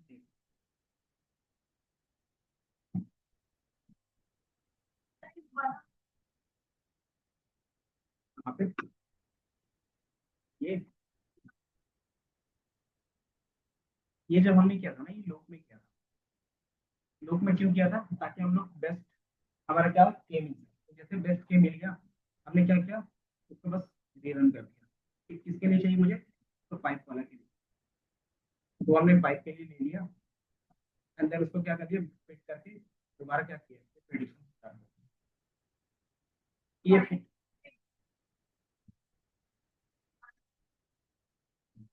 ये हमारा क्या कर रहा है कि फिट एंड प्रेडिक्ट करके दे रहा है। अब हम क्या है फिट भी कर रहे हैं ताकि वो मॉडल क्या करे करके।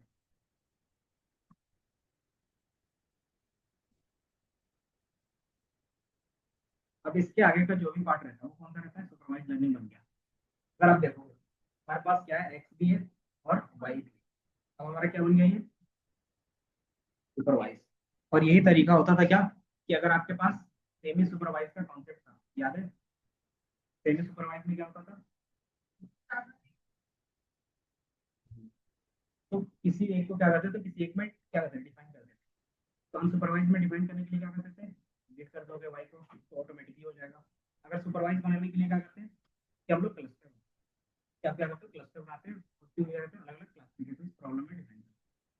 तो जैसे आप डिफाइन करोगे तो आप क्या करते हो प्रेडिक्शन स्टार्ट करते हैं एंड देन दोबारा क्या है एक विजुअलाइजेशन के फॉर्म में। तो विजुअलाइजेशन आपको कुछ इस तरीके से मैंने 5 मिनट के बेस पे किया है तो 5 के रन तो आपको यहाँ पे 5 दिख रहा है। अरे ये मैंने अलग अलग कैसे कलर किए तो आप देखोगे यहाँ पे स्कैटर प्लॉट बनाया है। स्कैटर प्लॉट किसका बना है, तो एक्स का बनाया है। एक्स में क्या है कि वाई का इक्वल टू क्या होना चाहिए, 0 होना चाहिए।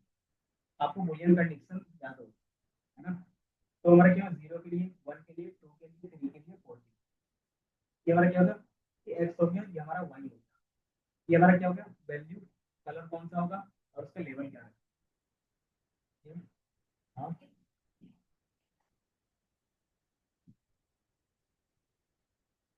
अगर आप देखोगे एक्स ट्रेनिंग के टाइम में हमारा किस तरीके से था, एक्स दिख रहा है। एक्स हमारा जो भी था अगर लेना चाहें तो मैं एक सिंगल वैल्यू लेता हूँ, ठीक है। और है ना जब एक्स में as a single value pass करते हैं तो क्या आ रहा है, इसी तरीके से हो रहा है 1530। ये डेटा फ्रेम में एज इनपुट किस तरीके से जा रहा था, इसी तरीके से जा रहा था, तो प्रिडिक्शन में भी इनपुट इसी तरीके से डालना पड़ेगा। तो इसलिए हमने क्या किया प्रिडिक्शन इसी तरीके से डाला कि एक यूजर का डेटा किस तरीके से था, तरीके से था ट्रेनिंग के टाइम में। कि पहला हमारे पास क्या था अमाउंट, तो दूसरा क्या था उसका परचेसिंग पावर। तो जब हम लोग प्रिडिक्ट भी करेंगे तो हमें भी तो सेम डेटा डालना पड़ेगा ताकि सेम पैटर्न दिखेगा ना। तो यहाँ पे क्या होगा हमने ये डेटा डाला, जैसे प्रिडिक्ट करोगे तो ये बता देगा ये कौन से क्लास है, समझ में आया? 5 मिनट और तो चलेगा। बाकी फिर हमारे पास क्या था इसके सेंटर, तो ये के मीन्स है। के मीन्स का मतलब क्या हो गया कि आपने जितना के की वैल्यू डिफाइन किया होगा उसका ऑन एन एवरेज हमेशा क्या निकलेगा, एक मीन वैल्यू निकलेगा, एवरेज वैल्यू। और वही एवरेज वैल्यू इसका क्या बनेगा, सेंटर बन जाएगा। क्योंकि हर एक का क्या बनेगा, सेंटर बनेगा। इसी होते क्लस्टर का सेंटर। तो हमारे पास कितने सेंटर होंगे बता सकते हो, कि अगर आपने 5 डिफाइन किया तो 5 सेंटर होंगे। तो वही चीज आपने हमें क्या किया है कि यहाँ पे स्कैटर प्लॉट बनाया है के मीन क्लस्टर का। आप देखोगे तो इसका कलर क्या रहेगा, तो साइन। तो आपको यहाँ पे क्या दिखेगा, सबका सेंटर भी दिखेगा। ये जो ग्रुपिंग बना रहा है तो सेंटर कहाँ से लेगा, ठीक है। एक सेंटर यहाँ पे, रेड का सेंटर यहाँ पे, ग्रीन का सेंटर यहाँ पे, देन हमारे पास इसका सेंटर यहाँ पे और येलो का सेंटर। और ये सेंटर कैसे डिसाइड होता है कि कहाँ पे होगा, डिस्टेंस फॉर्मूला कि ये जो पूरा एक क्लस्टर बनेगा हर एक डेटा पॉइंट का डिस्टेंस कहाँ से कम होगा, यहाँ से कम हो सकता है, यहाँ से कम हो, यहाँ से कम, तो ये यहाँ से कम हो रहा है तो ये क्या बन जाएगा किसका, ठीक है। इसी तरीके से रेड डेटा पॉइंट है तो रेड का हर एक डेटा पॉइंट का मिनिमम डिस्टेंस कहाँ से आ रहा है, तो इस वाले पॉइंट से आ रहा है। ब्लू वाले का कहाँ से आ रहा है, तो इस वाले डेटा पॉइंट से आ रहा है। देन येलो वाले का कहाँ से आ रहा है, इस वाले डेटा पॉइंट का मिनिमम पूरा। तो ये चीज क्या होगा आपको यहाँ पे, तो ये हमारा क्या बन गया कस्टमर के। अब इसके बेस पे क्या करते हो, ये स्पेंडिंग स्कोर है कि हमारे पास इसको बोल सकते हैं 4 तरीके का। अगर और मैं बांटना चाहता हूँ, पहला बहुत लोगों के पास क्या रहता है, पैसा रहता है लेकिन खर्चा कम रहता है। तो उसका मतलब क्या हो गया कि उनके पास पैसा तो बहुत ज्यादा है। अगर इस ग्रुप में देखेंगे तो ये एनुअल इनकम है, तो उनके पास क्या है कि एनुअल इनकम ज्यादा है बट स्पेंडिंग स्कोर क्या है उसका कम। तो वो कौन सा ग्रुप हो गया, ये वाला कर लो। हाँ इसके पास पैसा भी ज्यादा है, उसका स्पेंडिंग पावर भी ज्यादा है। वो कौन से ग्रुप वाले हो गए? वो रेड वाले हो गए, है ना। इसका स्कोर 100 के आसपास है। इसी तरीके से दूसरा, मिडिल क्लास के लोग जिसके पास पैसा नहीं होगा लेकिन खर्चा ज्यादा करेंगे, कौन से होंगे? ईएमआई पे, जो भी होते हैं। तो आपको ये ब्लू वाले कलर भी दिखे, ठीक है, कि जिनका क्या होगा, इनकम कम होगा लेकिन वो परचेसिंग में क्या करेंगे, कभी भी कॉम्प्रोमाइज नहीं करेंगे, तो वो इस वाले कैटेगरी। दूसरा, जिसका इनकम कम होगा, जिसका परचेसिंग पावर भी कम होगा, जिसका इनकम ऑन एन एवरेज है और वो खर्चा भी क्या कर रहे हैं, on an average, middle class. तो ये क्या कर रहे हैं हम लोग, फिर क्या करते हो कि इसके हिसाब से आप ऑफर निकालो, क्या ऑफर देना चाहिए, इसको क्या ऑफर देना चाहिए, इसको क्या ऑफर देना चाहिए, इसको क्या offer। कि मान लो पैसा इसके पास भी है और पैसा इसके पास भी है, तो हम ऑफर किसको ज्यादा देंगे? दोनों में से किसको ज्यादा पैसा देंगे, मतलब किसको ज्यादा ऑफर देंगे? वो स्पेंड कर रहा है, तो जो स्पेंड कर रहा है तो उसको बिना ऑफर के वो स्पेंड कर रहा है, तो हम लोग इसको क्या देंगे, लालच देंगे ना। ये सब कर पैसा है, क्योंकि वो देख सकता है कि जो प्रोडक्ट उसको जितने में चाहिए था वो और थोड़ा सस्ता हो जाए, तो रहता है। तो हम क्या करेंगे, इसको ज्यादा डिस्काउंट देंगे, इसको थोड़ा सा कम डिस्काउंट देंगे, इसको भी देंगे बट ताकि हमारा क्या बिजनेस विन विन सिचुएशन बना रहे। तो इस तरीके से क्या होता है, मार्केट सेगमेंट में आपका डिफाइन। और यही रीजन रहता है कि अमेजोन में जो प्राइस रहता है वो हमेशा फ्लक्चुएट करता है, कि जिस हिसाब का कस्टमर रहेगा उस हिसाब से प्राइसिंग वहाँ पे दिखने लगता है। अगर ऑफर का टाइम है तो ऑटोमेटिकली क्या होगा, वो प्राइस इंक्रीज हो जाएगा। तो ये सारे चीज हम लोग कैसे कर पा रहे हैं, तो ये मेरे मॉडल के थ्रू हो रहा है। ये समझ में आया हर्ष? कौन सा कस्टमर हो आप? कौन सा कस्टमर हो आप? मैं ये रेड वाला कहिए, ब्लू रेड वाला कौन है?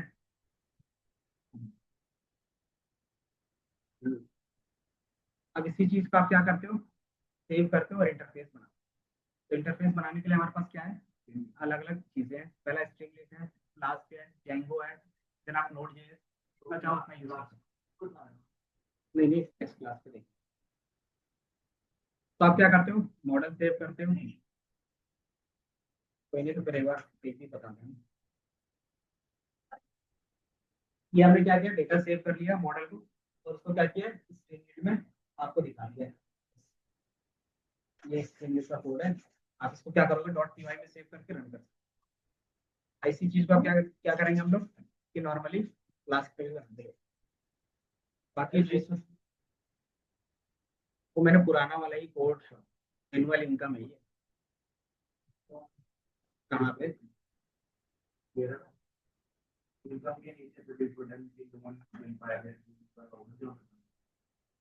Predict customer. तो जो लोन वाला था ना, वही कोड मैंने यहाँ पे कॉपी किया था, जो पिछले क्लास में किया था ना, कस्टमर सेगमेंट।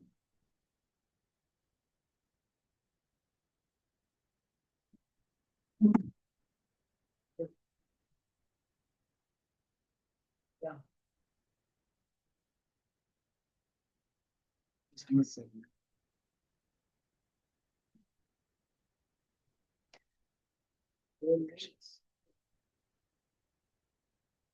ये रहा।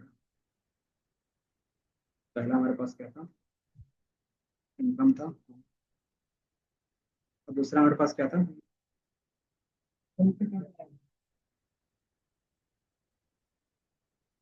परचेस पावर,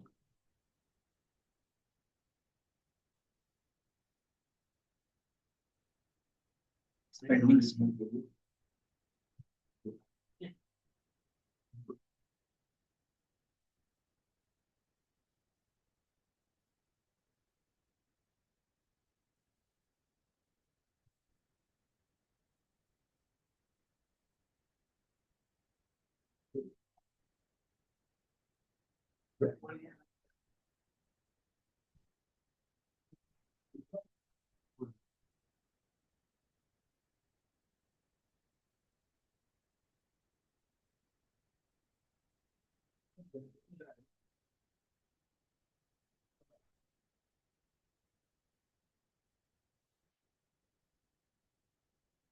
इस पे बाकी आप क्या कर सकते हो, इसका एक स्ट्रीमलेट, और इसमें अगर क्या करोगे, तीनों डेटा पुट कर देना। इसका एज भी, एज था और क्या था, तो अगर क्या करोगे एक एज भी डाल देना, और एक हमारे पास क्या था, जेंडर था, फोटो, दो कॉलम, एज और जेंडर। अंदर उसके बेस पे क्या करना कि कस्टमर सेगमेंट डिफाइन करके दें। फिर उसके बाद हम लोग कितना ग्रुप बना सकते हैं, ठीक है। तो ये फिर हम लोग नेक्स्ट क्लास में देखेंगे, और नेक्स्ट क्लास में इसको रन करके भी देख लेंगे अपना स्टेटमेंट। ये जो फाइनल प्रोजेक्ट है आपका यहीं तक था, कि हमारा प्रिडिक्शन यहीं तक रहता है, और ये हमारा क्या हो गया, फाइनल हो गया यहीं तक। अब इसको क्या कहते हो आप, वेबसाइट बना के देख लेते हो। तो ये हम लोग अब कल देखेंगे, ठीक है।